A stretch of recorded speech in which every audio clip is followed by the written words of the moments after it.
People are trying to dry out before the next round of storms. This is a look at the flooding on I-275 and I-94. Both directions of 275 now closed. They've been closed for several hours. A flood warning remains in effect for several counties until later this afternoon, with roads in our community still underwater, including this nearby area at the airport. If you have plans to fly this afternoon, you might want to check your flight first. The McNamara terminal at the airport is inaccessible at the moment. Flooding is closing down the Dingle Drive tunnels and keeping travelers away. And take a look at this. A high voltage power line snapped, closing down Haggerty Road near the West Bloomfield and Commerce Township border. DTE now reporting over 50,000 customers are without power right now. They expect at least 85% of those customers to have the power restored by the end of the day today. We have team coverage for you this afternoon. Darren Cunningham is live from Canton with a look at the flooding there. And meteorologist Hallie Vogel is in the Weather Center tracking more storms coming this way. But first, let's start with 7 Action News reporter Sarah Michaels live in Romulus with that standstill at the airport. Sarah?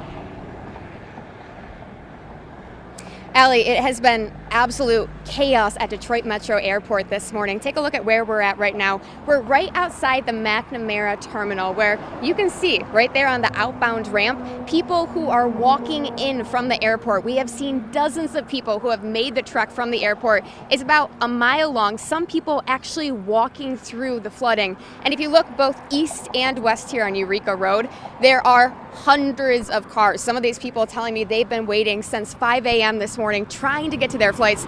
And then also dozens of people who have made that trek from the airport just trying to get home or get to wherever they're trying to be in Detroit.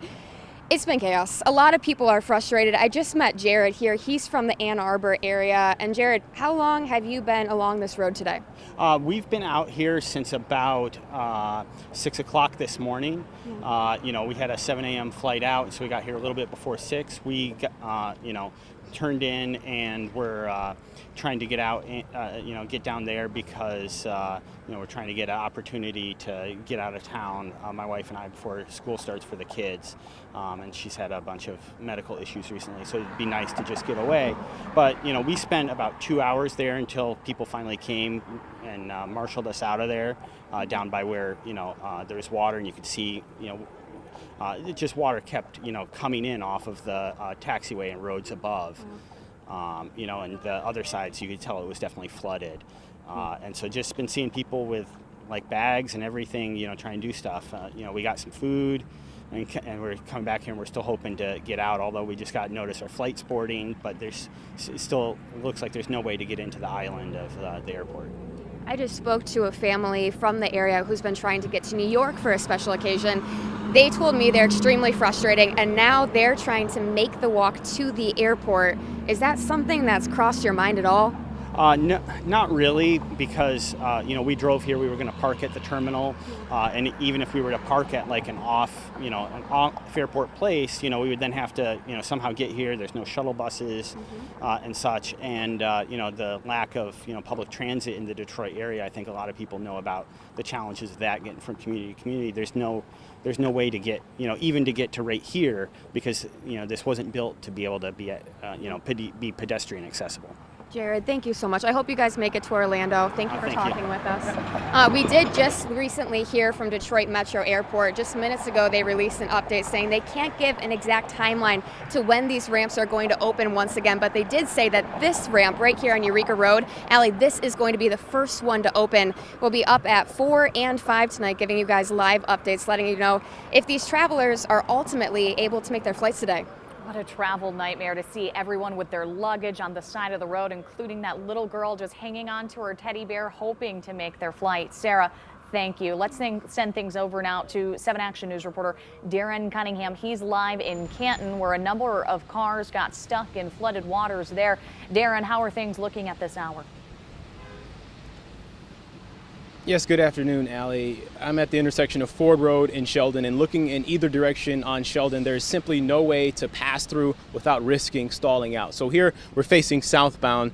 There's some cars in the way here, but things are moving pretty slow on Ford Road. But further down, you might at some point be able to see there are still vehicles stalled in the road. There's a fire truck that just went down that way. There's also a sign here at the roadway, at the intersection, warning drivers not to go that way. And so maybe at this point you should be able to see there's also a tow truck down there. We've seen several tow trucks. We'll swing it back around here. Canton police here at the intersection. They've put some cones up here. These cones have since gotten moved, but back towards the intersection there are some cones that are stopping drivers from coming this way. Just while we were out here, we've seen vehicles get stuck. So there were vehicles stuck, earlier, but we've seen vehicles still risking it, trying to get down Sheldon. But it's not just the roads that are impacted. As we've shown you, there are parking lots underwater, and from there, stores within a shopping complex behind the BP gas station where we're standing, at least, I'm told those stores are also flooded. I chatted with several people, including a tow truck driver, who says it's been a busy morning for him, busy afternoon now, and people driving through this area, he says, need to take it easy, or if they can, avoid it altogether. It's a lot of people that needs to stop and realize that these places are actually flooded. I'm picking up some of these cars and I see people still try to come through. It's not the best idea. If you see cars already floating and sitting there, you're more than likely not going to make it through.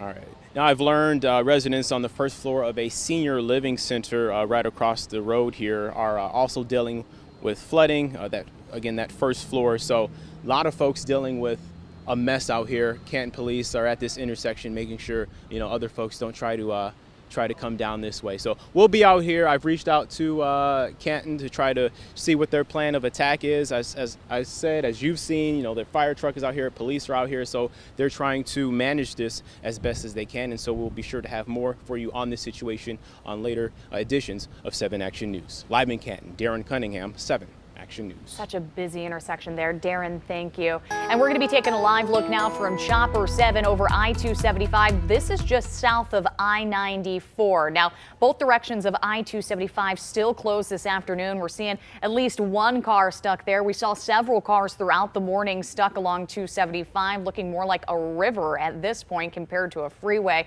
It's hard to even imagine. Now, we have some time to dry up this afternoon, but unfortunately, more storms are on the way.